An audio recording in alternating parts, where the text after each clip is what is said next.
lot of people, when I used to live down in the United States, they used to joke around and always say that I was going to be like that woman from the Underground Railroad, or they used to call me that woman. And I used to laugh because I wanted to go back up north, so I didn't mind the nicknames and whatnot. But I enjoyed my time down south, and I got to learn a lot of the history. And one of the ones was Harriet Tubman, and I got to be down south and experience what it was like, and then what it was like to escape up the Underground Railroad. Basically, didn't tell anybody I was leaving.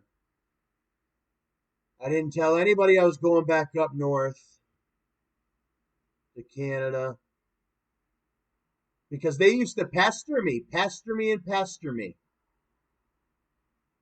And it really didn't bother me, but, just to prove a point, I came back up, and man, the Tubmans haven't been better. I mean, I love the Tubmans. It's all about the Tubmans. She wouldn't do bad on the $100 bill, that Harriet Tubman. I think they said they were going to do that.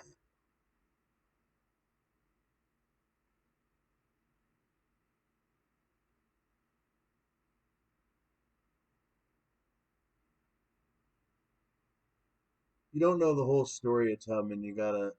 We learned it. We learned the story of Harriet Tubman in school. I never seen no Harriet Tubman memorabilia like that. The whole thing. Well, before the kids got to picking on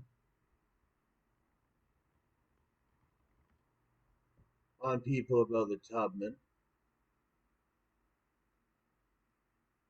they must have called me Harriet Tubman because there's a lot of things I had in common with this Tubman. But the funny thing is, I'm a man, and Harriet Tubman was a woman. Born into slavery in Maryland, Harriet Tubman escaped to freedom in the North in 1849 to become the most famous conductor on the Underground Railroad. You can ask many people that know me, Thomas Perron-Slote, StacksAMilli, if they ever called me Harriet Tubman or thought I was going to be like a Harriet Tubman. Mainly down in Linden, Tennessee. Down in Linden, if you got the class of, I don't know what they would be, class of 2010 or so, or 2011, they would know. Harry County High School, they would know who ask them who they think would be a Harriet Tubman that they knew that escaped up north in the modern day. But before that, it was Harriet Tubman. All right.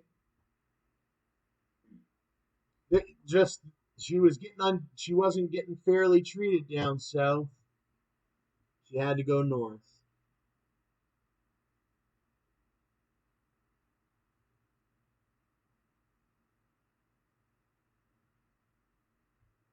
Harriet Tubman in the $20 bill.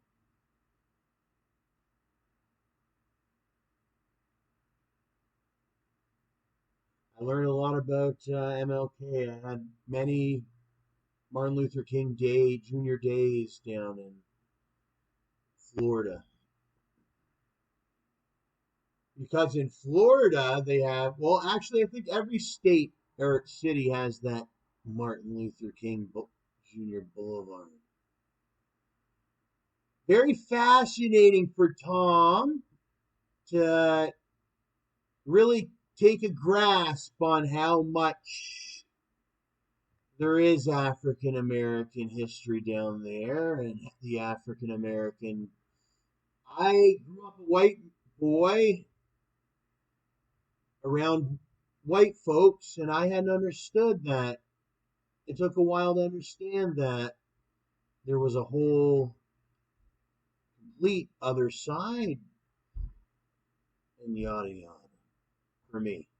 I understood that there were black people and there's black history, but nor did I know just how vast that history and rich that history is and was. Well, is.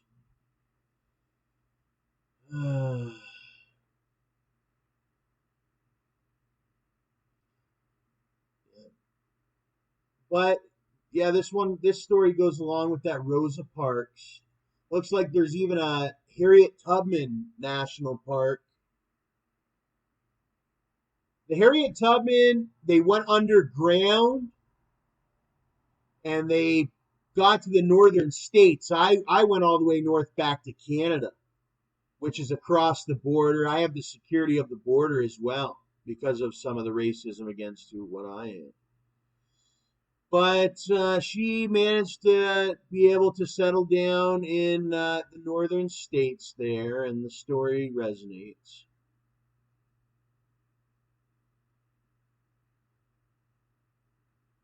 We all know that some of the Americans are kind of racist, especially I remember meeting some of those Floridians. They were a little bit racist against the Yankees and yada yada. I remember the one American guy named Gunplay was calling us Yankees, and he was saying Yankees and all that, which is cute because in Toronto, there's times we feel like a Yankee as well. And then, and what else?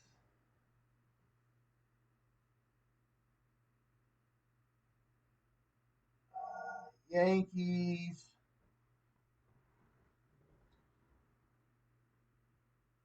There was something else I was going to say, other than the Yankees. Yankees at Mariners.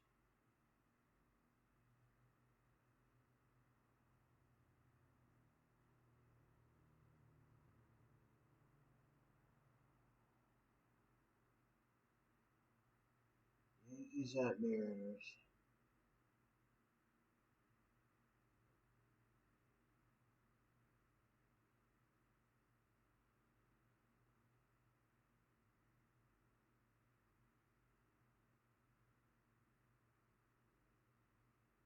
This looks like an office to shed an eye at.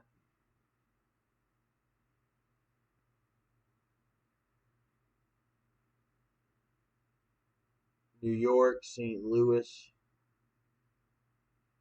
Reds, Pirates, Cubs, Brewers, Cardinals. We got the morning after. Back and play Boston. You still got the Mets coming up on that series over the next couple of weeks. This might be a little bit of one of those lulls that the Yankees might hit. But talking about the Cardinals and the Brewers over here in the NL Central, you want to take the wind out of the sails. Go ahead, trade Josh Hader, and then come out as an organization, Ben, and say, you know what? This helps us now and in the future. No, it doesn't. And your team didn't respond, and they weren't supposed to respond. A team that's in first place in the division expects their front office to give them extra ammunition to win that division, not take away great players from your baseball team and say, this guy is just as good, who is a closer for the Padres, coming over to be your closer now. Didn't work out very well for them. They're 2 games back. It feels like they're 20 games back at this point, Ben, with how much they've lost over the past couple weeks in momentum.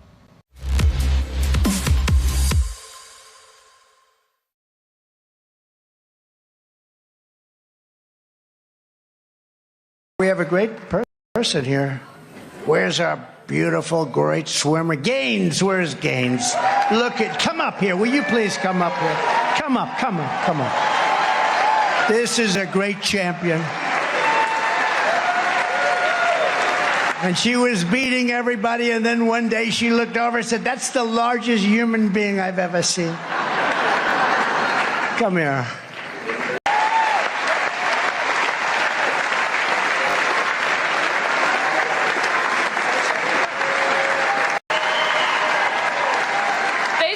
All I want to say is that it takes a brain and common sense to keep female sports female.